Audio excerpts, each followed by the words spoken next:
Hello and welcome to the Fresco Harmony video series. I'm Nick Harmon, owner and developer of Fresco Harmony, and we're going to be going through and showing you how I make this sweet wall back here, and talking a little bit about the dynamics of Fresco Harmony and why it's the most cost-efficient, simplest system on the market. Let's get started.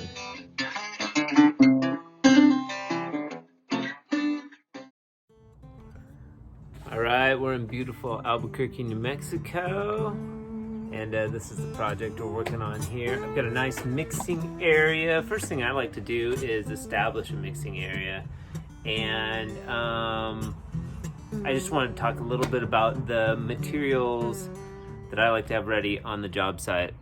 We've got my masking supplies, which I have 2 buckets of water, one for dirty water in my beater, and one for clean water, and that's for mixing. The clean water helps with the longevity of my mix. If I don't use clean water, this is more likely to happen over time, so I get mold. I'm gonna check this bucket, scrape it. If it's good underneath that mold, I'll use it up. If not, I'll toss it and just mix a new one. But then my Feinberg Sapphire is older and it's in good condition.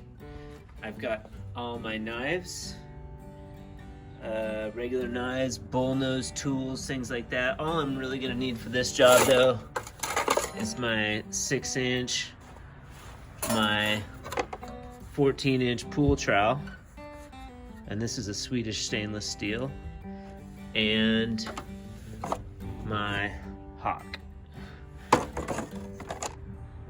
Also, drop cloths are really key. I try to clean these as much as possible, but these are runners. They're like 4 feet by 12 feet, and these are fantastic, especially for accent walls. I'm gonna be laying these down, you know, we'll probably just do a runner along here. I walked through with the homeowner and we marked these walls. So they chose Feinberg Sapphire for this big wall here. It's just so I can be sure that I know which wall is which, and also the client is aware too.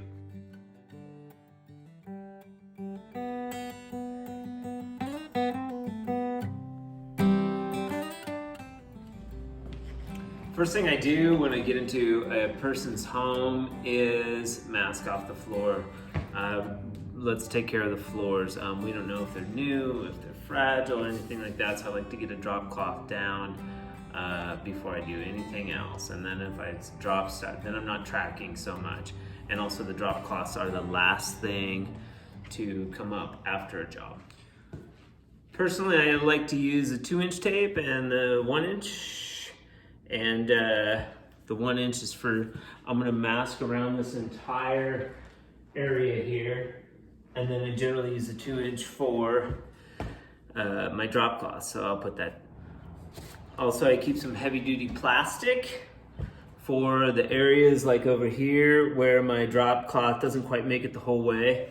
And in kitchens and bathrooms, just using a 3mm plastic is a good way to go, because then I'm not battling the drop cloth, and I can cut it to whatever. I can cut around the toilet and like cut it to whatever size I like, so this is good for masking as well. And again, I'm gonna mask everything because when I go to pull that masking at the end of the job, that tape line is gonna define my break lines. So you can cut in freehand if you're really good, but you're never gonna get as sharp a corner as you get with masking. So I recommend masking. And with Fresco Harmony, you only have to mask once, because when I pull that masking, after my final coat of sealer, it just comes right off. Get into that corner, I can put my tool up there and cut that, my angle nice and sharp, because I'm gonna see that angle when I go to pull my masking, and that's the first thing that people are gonna look at is break lines and corners. That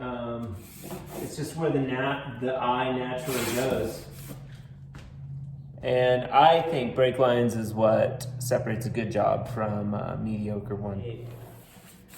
One span. I'm not making a bunch of little masking rips, because when I go to take that masking tape off, I want to pull it off in one nice long rip.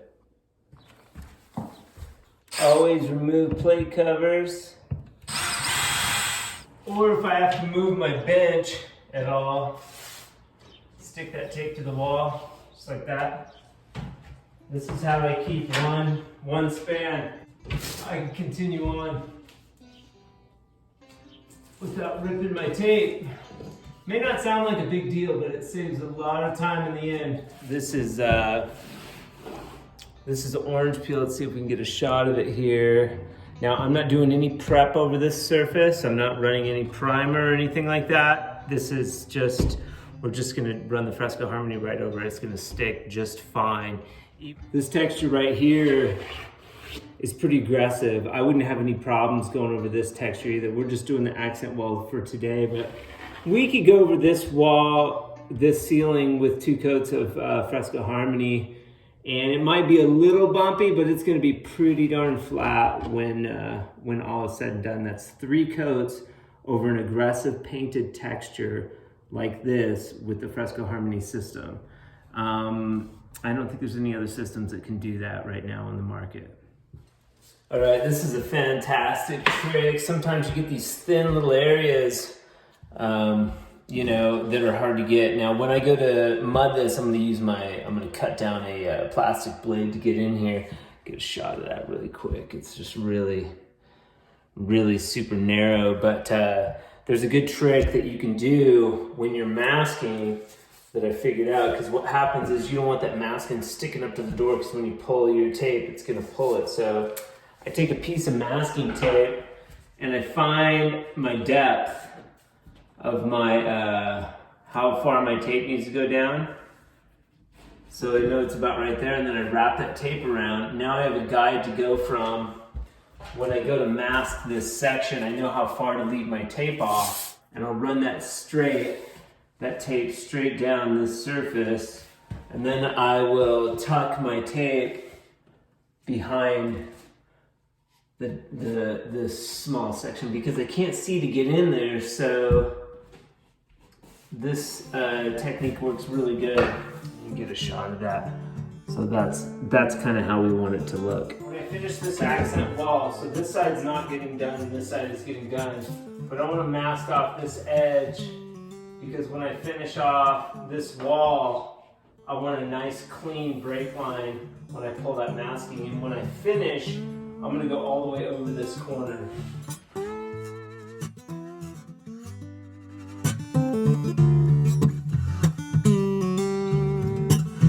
Ready to base coat and opened up my Feinberg.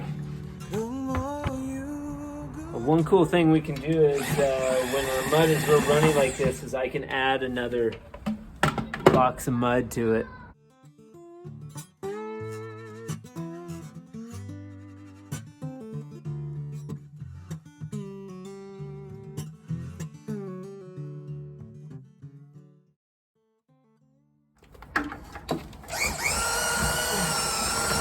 That loose stuff down below is going to cause that hard stuff to loosen up. And then I'm going to add very little water to this mixture because I want this base coat to be a heavier mix. But for the base coat, we want it thicker so that it sits up over that texture that we're trying to cover.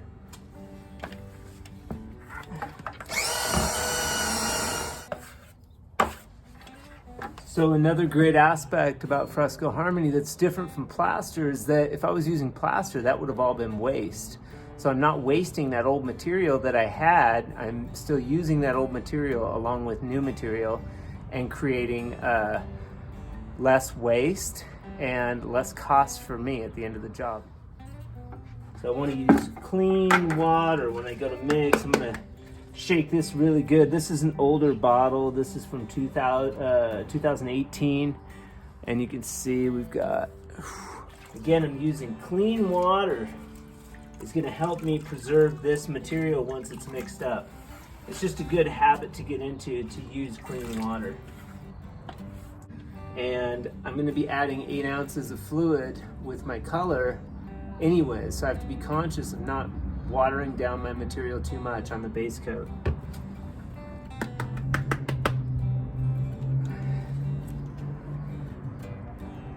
Another trick you can do if that color, what happens is that color wants to stick to the bottom of the bottle. You can use hot water to get all that color out of there. But I'm gonna rinse this a couple times to get that color out. Getting the color out ensures color consistency. Notice I'm not dipping the bottle down into my water. That would discolor my water and I would lose color if I did that.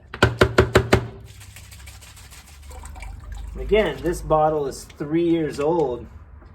So another aspect of Fresco Harmony is great. If I don't use a color pack that I purchased on this job, I can put it on my shelf in my studio and use it later.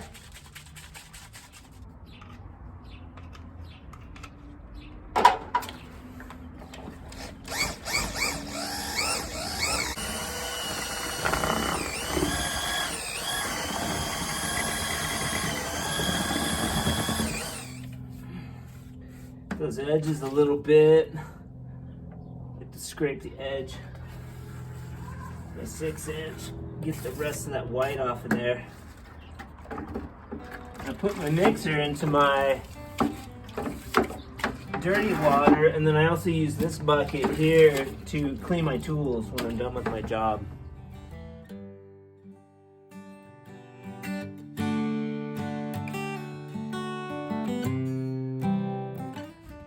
Working the base coat on this accent wall here, we're gonna start, I'm right-handed, so when I work, as you'll see in the time lapse, I work left to right, so I'm always working into my texture that I've left on the wall, and I work top to bottom. And that just ensures that if I'm working left to right, then I'm gonna end up going backwards as I put the mud on the wall. So I wanna be using all the power from my arm to move in a natural fashion across the wall as I work. The only thing I'm gonna need is my 14-inch stainless steel pool trowel, hawk, and a 6-inch palette knife, but you can also use a pan and knife. I would recommend a 12 or 14-inch knife and curve it, bow it a lot so you don't cut in, or another thing I've seen guys do is round the edge of the blade, and I think Advanced Tools also makes a knife with a curved edge. Big mistake that a lot of new people do when running the base coat is they run it way too thin. I'm running it pretty thick. I want it thick enough that I can cover up that texture.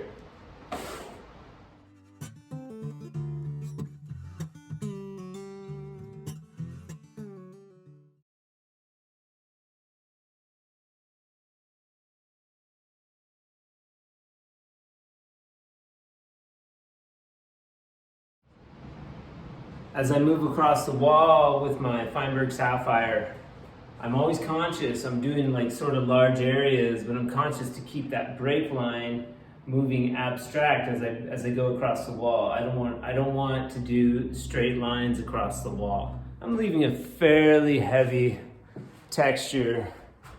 It's pretty heavy, you know. You can see on that lit wall, those little ridges aren't gonna matter. Also, I'm always cleaning the back edge of my blade. That's another big thing that I do all the time. Covering the texture, I'm actually retexturing the wall. So I'm covering the original texture and I'm retexturing, and then I'm gonna go over this texture again. And when I'm done, the wall's not gonna be perfectly smooth. It's gonna have contour. They call it an imperfect smooth, but it's gonna look smooth and it's gonna be beautiful. Outside angles can be as tricky as inside angles. These square angles like this, you really want to build them out from both sides. And then tomorrow after it dries, I'll scrape them down and then sculpt them with my hand, and I'll do that on every coat. I use my 6-inch to cut in. And I can run it all the way down the side. And I can even come back and put some contour in there because I want that texture for my second coat. I want those lightning bolts. I want that design on my second coat. Another good tip is to turn all the fans off because you want that mud drying as kind of slow as possible.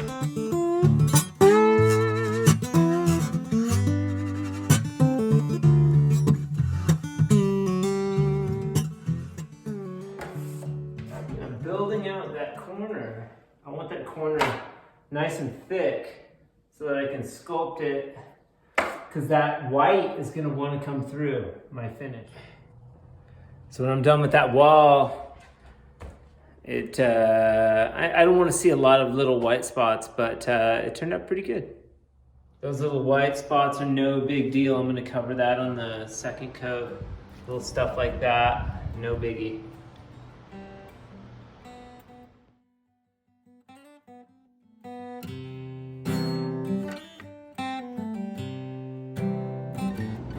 Hey everybody, day 2 on this project here.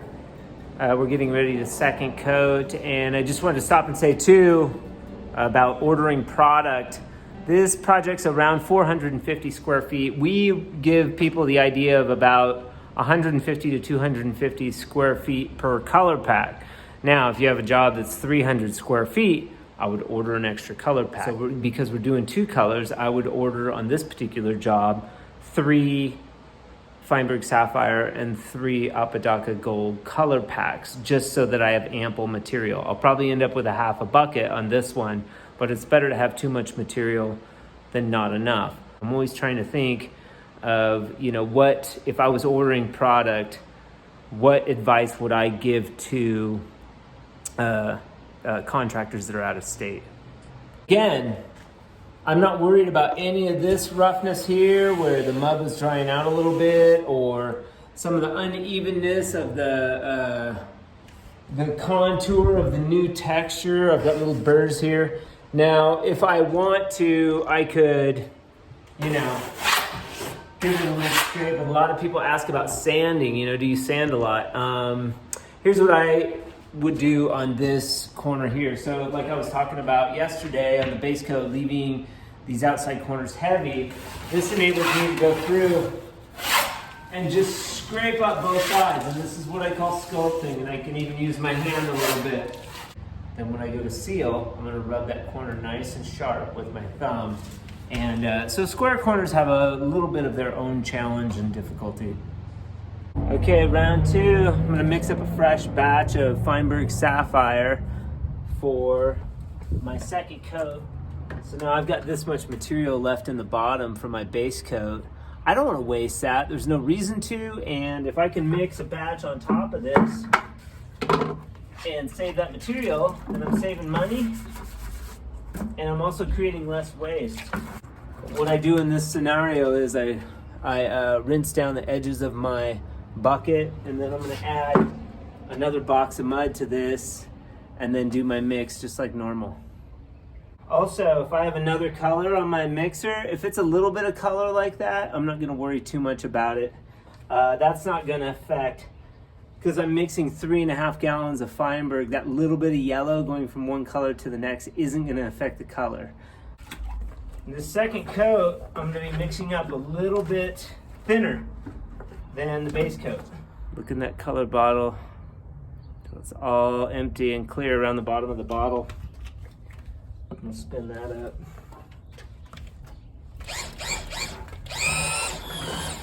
Add quite a bit more water in here, and we'll be ready to go. Second coat, we're doing a swirl. This is how I do it. Now, if you buy a gallon, I like to use this Gold Rush, and this Gold Rush with Feinberg Sapphire works amazing. But I don't want to be dumping it out of here each time I go to my my hawk. So what I do is I put it on into a different canister, something like this. Our quart sealer canisters work really great if you clean them out. But you can see I put about 3/4 of the gold in here. And then each time I go and get another batch, I can put it in here, and then this has a cap as well, so that works really good. And then it's gonna end up dripping down the edge, so I keep a piece of cardboard and put that on. All right, let's do some swirl. Same concept as the first coat. I'm gonna start in the upper left-hand corner. I'm gonna work left to right and keep my break lines abstract, just like normal.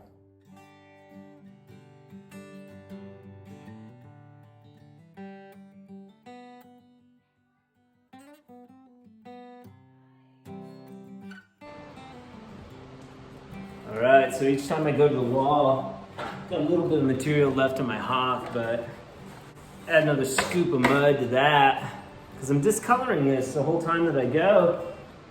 And then add a nice dollop of gold. And then I swirl that on my hock, hence the swirl. And that's Feinberg and Gold Rush Modern Masters metallic. And then when I put it on in abstract fashion, tight to the wall, and that keeps my swirl where I want it to be. So get a swath like this, and I might come down with this one. I want that to go right where I want it, and then I break up my start point too. Next one, we might go up the wall this way. Then back down.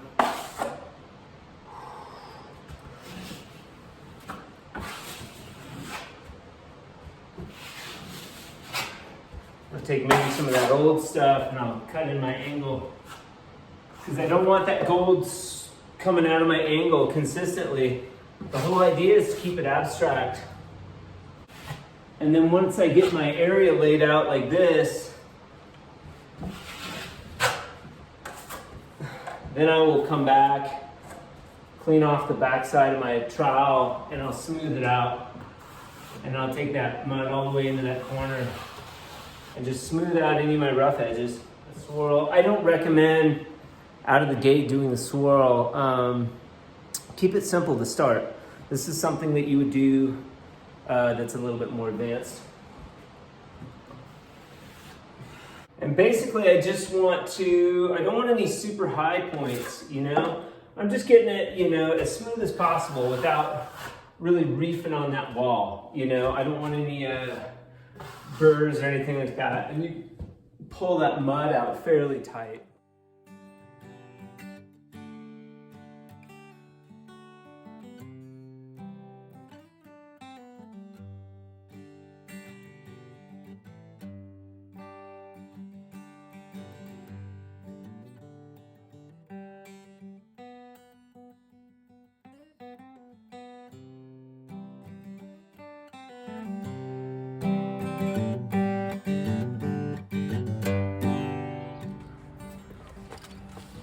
All right, so fun fact about Fresco Harmony, I paint all my outlet covers and vent covers. It took a long time to figure out a good methodology, but we actually put an oil-based match paint for each of our colors into a spray can. Now, you could also do this with a Graco sprayer. You can do it by hand, but when you get into registers and stuff like that, it doesn't look as good. And on plastic outlet covers, I've found a good metal and plastics primer. Works really well. We get this from a local shop, Diamond Vogel, and this stuff's pretty cheap, but you always want to prime your vent covers and outlet covers prior to shooting them. And there's a couple ways to do the screws. If you have newer outlet covers, you can just leave the screws in there and they stay pretty good. If they're older, you can also use a piece of cardboard and stick the screw heads in. This seems like a really small detail, but when we get all done and put those vent covers and outlet covers back on, they just look really sharp. And you can take a sample of Fresco Harmony to any local paint shop and have that paint match, mask off my area. Just hit that a little bit with that primer. And then we'll come in and paint that. I mean, this is a very small detail, but it's the little details, I think, that make your next job look really good. Now, if I'm doing normal walls, I just use a regular sealer. This is gloss. Fresco Harmony sealer comes in gloss and satin. For the purpose of the metallics, I like to use the gloss because I want it to pop a little bit more. The gloss is also good for accent walls and dark colors, rich colors that you want a lot of movement and you want those colors to pop. If I'm doing a whole room and I'm doing lighter colors, I'll use satin because it's more chill. Satin on the ceilings works really good too because it's just not as aggressive and it has a lower sheen. And when you're ordering product, I recommend getting a quart of satin and a quart of gloss, just so you can see how those two sheens work with different colors when you're making your next samples. The reason that I'm adding the gold to the sealer is so that I can shade our swirl wall. We have this beautiful swirl, gold and Feinberg sapphire, gold and Apodaca gold, but it's a little stark, so when we shade that whole wall with the gold sealer, it calms down our swirl and it makes it look more uniform. And this is a really simple thing you can do to create movement, even if you don't have a swirl. Even if you have a regular just finished wall, you can put gold metallic into the sealer and create a whole different dynamic. So you were asking about the gloss, if this gold in the sealer was gloss. And right. We talked about a little bit about it before, but yes, with the metallics, I use gloss because I think it looks better for accent walls. The swirl tends to be, this is more of an accent wall type finish. You could do a whole living room in this, but and then you have more durability with the gloss. And I think that with the metallic gold and then with the gloss, it's just shiny and kind of has that like kind of nice, you can see the sheen on this side-lit wall a little bit. Right, well that's the thing, is like the sealer really brings out the definition and the movement of the of the texture of the application, and it pops out the gold. I mean, that additive right there just really shows like how versatile Fresco Harmony is, and like what different things that you can do with it, as far as like putting a little bit of a swirl in there, or an augmented color, a different color. Catheter, syringe, and I'm using this to measure out 100 cc's per gallon of sealer. And then these little mixers work really good. Level 5 tools makes a really good mixer. When I go to do this, I want my mixing head to be clean, because if I leave mud or anything on this mixer, it's gonna get into my sealer, and I'm gonna be dealing with chunks when I go to seal the wall. You can get these at Target or any housewares section of stores, but these work fantastic. I call them scoopers, but specifically for the sealer, to keep those edges clean, I use one of these and I get all the sealer out of there because I don't want to waste any money. You'll get about 600 square feet out of a gallon of sealer, and that's wall footage. But if it's clear, it's no big deal. But if I'm using the metallic sealer, I don't want to do like a batch and another batch, because you'll get color drift there. I'll probably have a half a gallon of sealer left over when this project is over.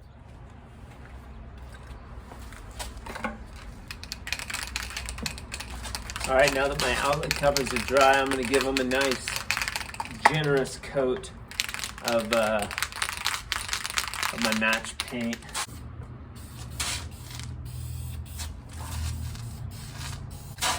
If it's a nice day, I can set them out in the sun to dry. And lastly, whether it's mud or whether it's sealer or anything, I always mark the tops of my material.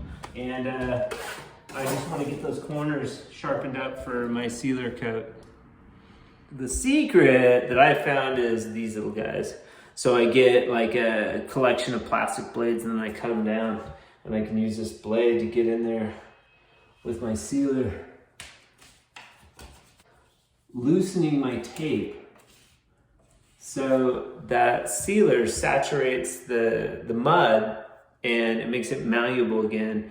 It loosens my tape. So what I want to do is pull that masking right after my sealer goes on, and then I get a nice clean break line.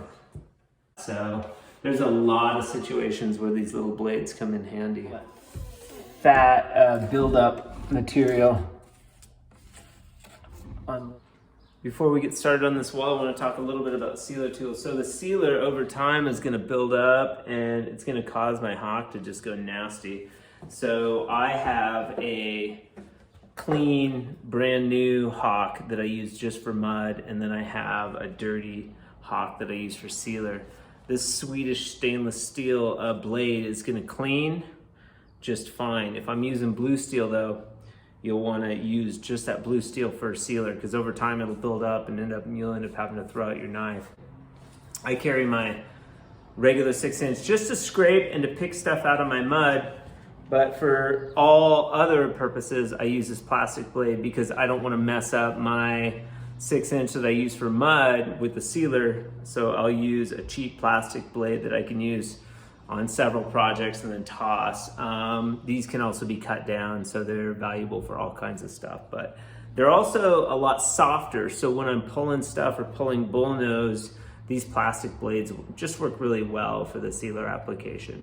Same technique, as when I put on the mud, I'm going left to right, top to bottom, and I'm putting that, making sure I have an abstract design as I move across my wall. That sealer is gonna penetrate the mud and it's gonna soak in. This is also like wet sanding. It's also smoothing out my mud as I go. I'm compressing the mud and I'm also sealing it at the same time. You know, if I jump over to work another section, I want to be careful to not leave fatty edges like that, particularly with the colored sealer, because that will tend to show up. Before I move on, I want to leave it clean. And there's no problem with, when I'm moving across this wall, leaving that break line, you know, skippy and kind of messy too.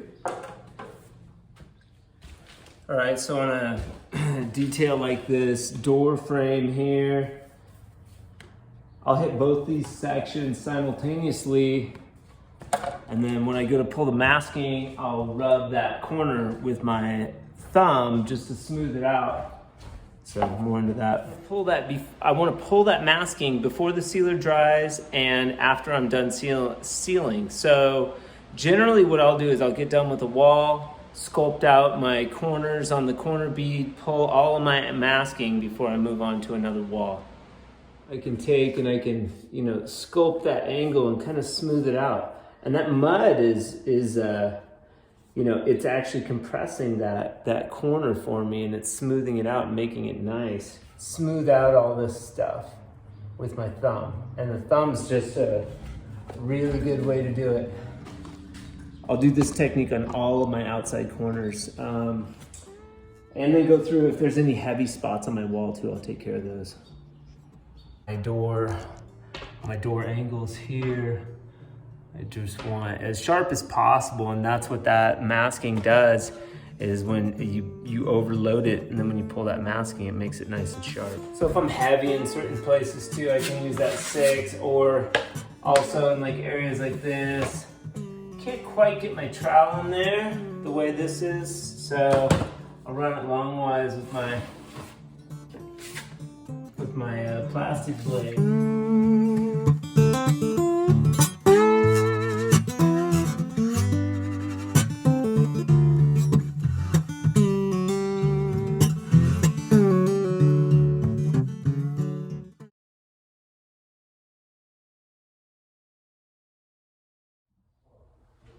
Sometimes when I have a ledge or a banister like this area here, stuff's going to be set on it a lot. There's no problems with going over, so I'll hit this first and then going back over and just doing a full, you know, tight skim over the top again for like a second coat. And you can run second coat in bathroom too.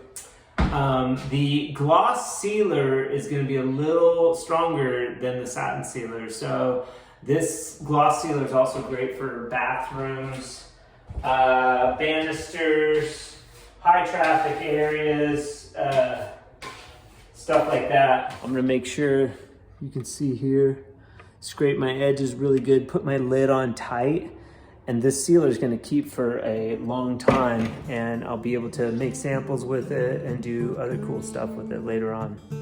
So when all's said and done, you end up with a pretty amazing accent wall here. And just remember, you know, what we went over. So this was a, you know, orange peel texture, which is now smooth, and we've got the Feinberg Sapphire with gold swirl in this room.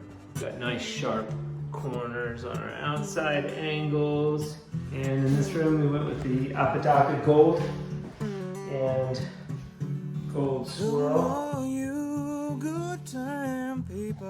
And we have our painted outlet covers. And here we get the accent wall in the kitchen, turned out sweet. And our outside angle is nice and sharp. We got a nice break line on that. And this accent wall in this bedroom. Be sure to subscribe to our YouTube page and check us out on our Facebook and Instagram pages. Tons of awesome content there as well. Good people. And my friends, they would gather around just soon as my pocketbook was empty.